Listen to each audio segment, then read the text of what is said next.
The city's heart skipped a beat, the usual noon rush grinding to a halt. Siren wails cut through the air, converging on the grand old bank downtown.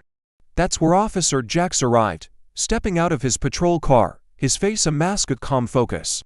He scanned the scene. Panicked onlookers kept back by a thin blue line, the bank's stoic facade now a backdrop for a high-stakes drama. Inside, shadows moved with frantic purpose.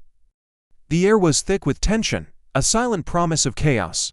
The robbers, clad in black, moved like a well-oiled machine through the marble lobby, their voices sharp and commanding. But they weren't the only ones with a plan. Jax found a side entrance, slipping inside like a ghost. The silence in the back corridors was a stark contrast to the muffled shouts from the main floor. He pulled out a small, sleek gadget, a micro-drone no bigger than his palm.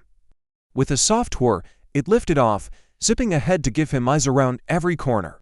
The drone's feed played on his wrist-mounted display, revealing the robbers' positions, their movements, their numbers. The hunt was on. Suddenly, a door burst open. One of the robbers, tasked with securing the rear, spotted him. The silent game was over. What followed was a blur of motion, a kinetic chase through the labyrinthine vault and down echoing hallways.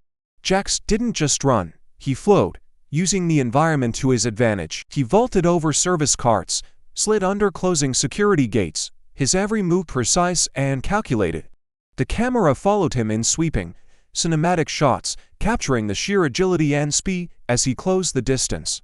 He wasn't just pursuing, he was herding them, guiding them exactly where he wanted them to go. The chase ended where it began, the main lobby. Jax emerged from a side hall, cutting off their last escape route. The robbers spun around, finding themselves cornered between the teller counters and the loan officer. For a moment, everyone froze. This was the standoff, the final play. But Jax didn't draw his weapon. Instead, with a flick of his wrist, he activated the bank's emergency sprinkler system. A sudden downpour drenched the entire lobby. Confusion turned to chaos for the robbers as their footing became treacherous and their vision blurred. In that split second of disorientation, Jax moved, disarming them with swift, non-lethal precision. As backup units swarmed in, the scene was one of controlled calm. The civilians, shaken but safe, were being escorted out. The robbers were in custody, their grand heist ending not with a bang, but with a shower. And in the center of it all stood Officer Jax, drenched but resolute, a silent guardian who had restored order not just with force, but with sheer brilliance and unwavering courage. Thank you for watching. If you enjoyed this story, make sure to like and subscribe for more.